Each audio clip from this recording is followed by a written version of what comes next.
2133 on ransom payment. What immediate resources can the Secretary General and the UN provide on this time-sensitive issue? Well, obviously, the Secretary General is very concerned about the fate of these two hostages. We saw the video, as he is concerned of the fate of all people that have been taken hostage by armed groups, especially Daesh and other armed groups, whether it be in Iraq or Syria.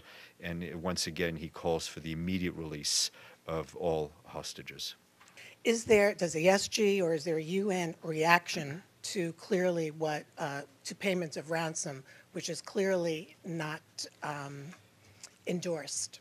Well, it's not up to the Secretary General to dictate and to speak to that. What we are, in terms of what countries are doing to release their nationals, what is clear from our point of view is that their release needs to be unconditional.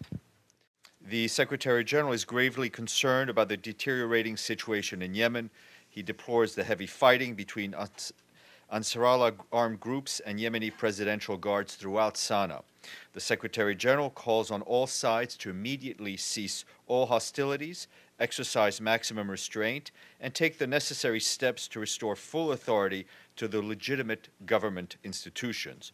All sides must abide by their stated commitments to resolve differences through peaceful means and ensure the full implementation of the Peace and National Partnership Agreement in accordance with the outcome of the National Dialogue Conference and the GCC initiative and implementation mechanism. He also reminds all sides of their obligations under relevant Security Council resolutions.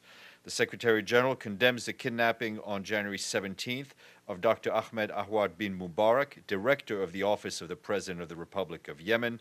He calls for his immediate release. The Secretary General urges all sides to remain fully engaged with his special advisor on Yemen so as to enable him to continue exercise the Secretary General's good offices in close cooperation with the members of the Gulf Cooperation Council and the United Nations Security Council.